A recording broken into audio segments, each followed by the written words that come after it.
Arkadaşlar merhaba. Bugün Black Decker'ın tank zımparasını inceleyeceğiz. Bu Black Decker'ın KA88 modeli, 720 watt motor gücü var.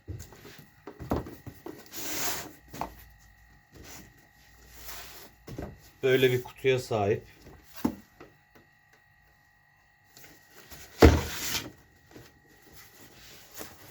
Tam modeli bu şekilde. KA88QS diye geçiyor.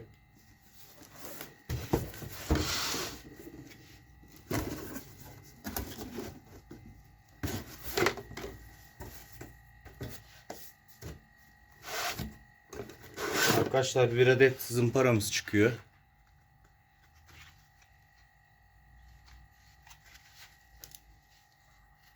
...60 kum.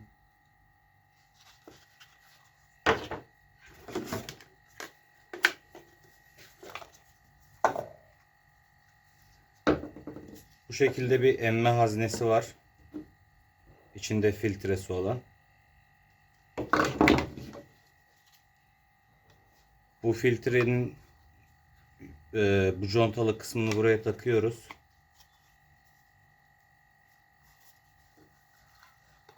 Sonra bunu da buraya yuvasına oturtuyoruz. Bu şekilde bir emme haznesi var.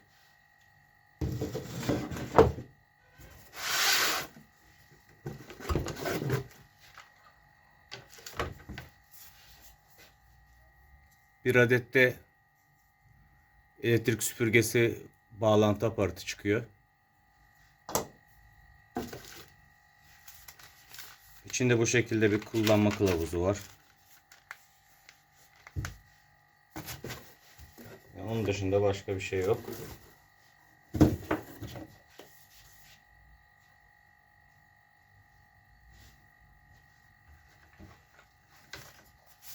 Arkadaşlar ürün bu şekilde.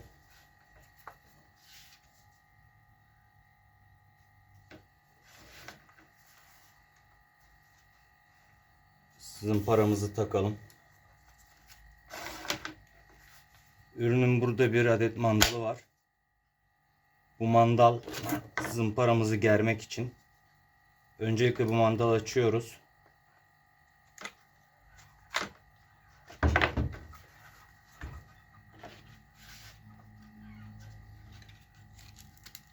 Zımparamızın bu ok yönü ile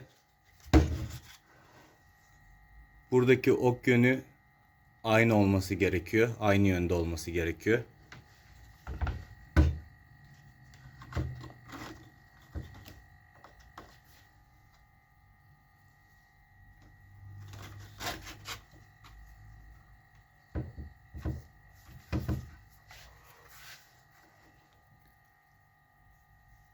Görüyorsunuz şu an bu bol. Bu kolu indirdikten sonra direkt ürünü geriyor. Burada bir ayar vidası var. Bu da zımparanın sağa sola gezmesini ayarlamak için. Onu da göstereyim.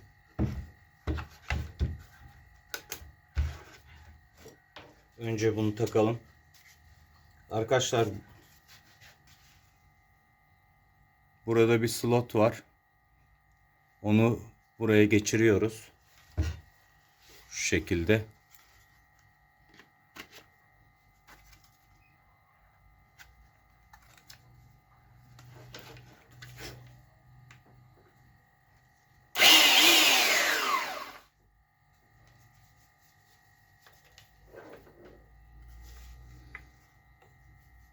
Şimdi şu ayar vidasını göstereyim. Şu an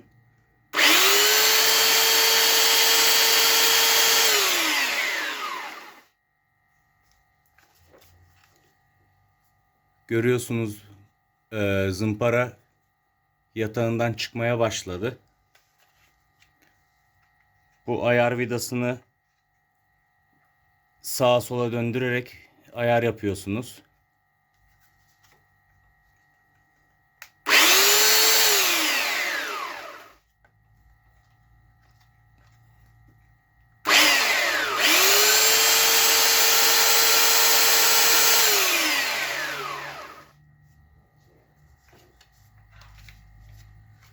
Arkadaşlar burada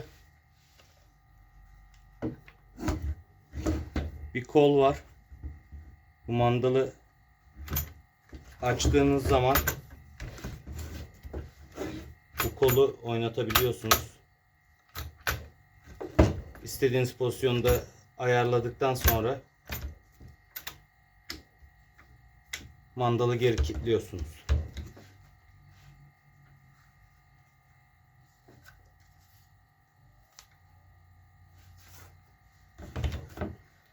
Arkadaşlar ben bunun çok fazla aldım ama çok fazla kullanmıyorum.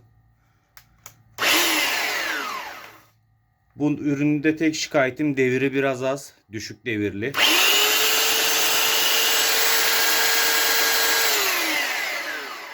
Maksimum bu kadar deviri var. Bir tane de deneme yapalım.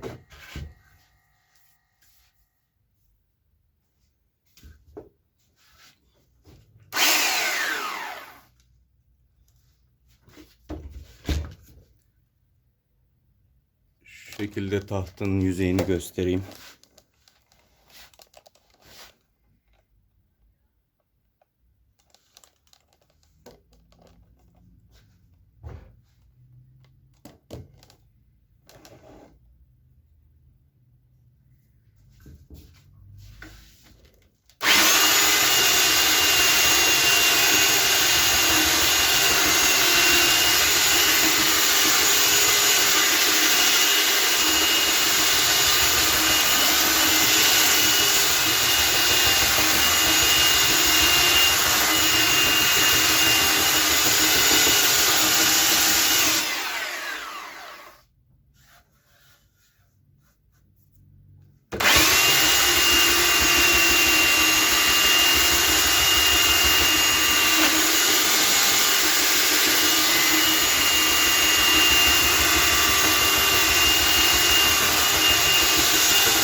Arkadaşlar MD talaşı burada görebiliyorsunuz.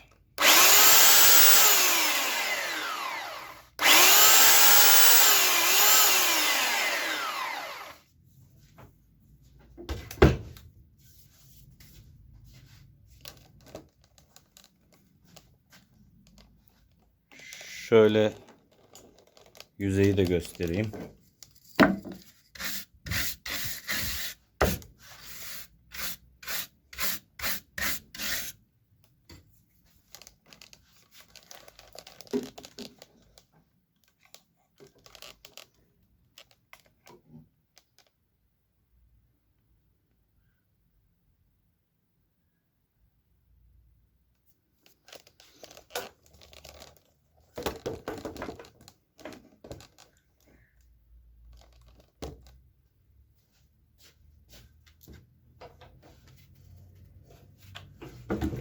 Arkadaşlar isterseniz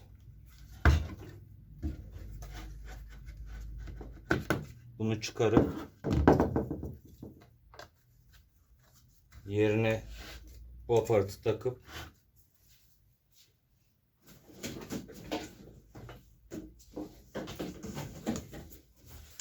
elektrik süpürgesi takabilirsiniz buraya.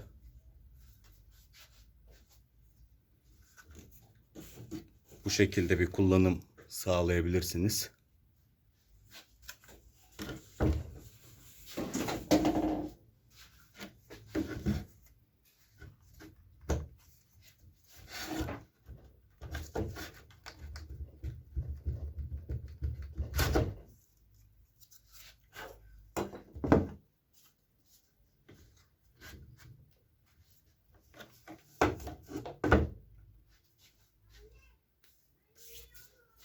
Arkadaşlar ben bunu çok kullanmıyorum dediğim gibi.